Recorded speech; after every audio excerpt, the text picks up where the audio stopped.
नमस्ते। हेर्नुस् त यो वनस्पतिको नाम के होला? खाँदा तितो हुन्छ, शरीरको लागि अत्यन्त मिठो हुन्छ, अत्यन्त गुरकाडी हुन्छ। के हुन सक्छ त? यो असुरो हो। यसले फोक्सोलाई सफा गर्दछ, यसले शरीरलाई सफा गर्दछ। टर्रो छ, हर्रो जस्तो, तितो छ, करेला जस्तो दुईटै गुण यसमा छ। यसले शरीरलाई रक्षा गर्दछ।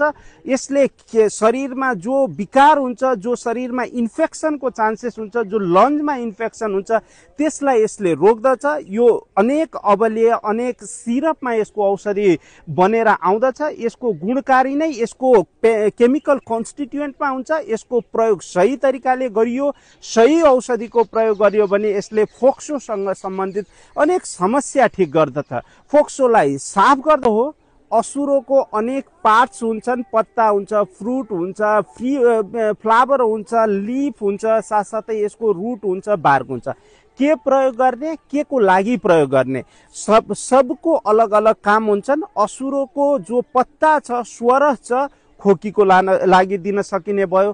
बार्क छ, इन्फेक्सनको लागि दिन सक्ने भयो। साथसाथै यसको रुटको प्रयोग पनि गरिएको छ। यसको स्वरस पनि निक्लिन्छ। यसमा विशेष केमिकल कन्स्टिट्युएन्टको कारणले यसले एक्सपेक्टोरेन्टको काम गर्दछ, खकार निकाल्ने काम गर्दछ र अड्केको खकारलाई शरीरबाट बाहिर निकाल्दछ। फोक्सो सफा गर्दछ, इन्फेक्सन हुन दिँदैन।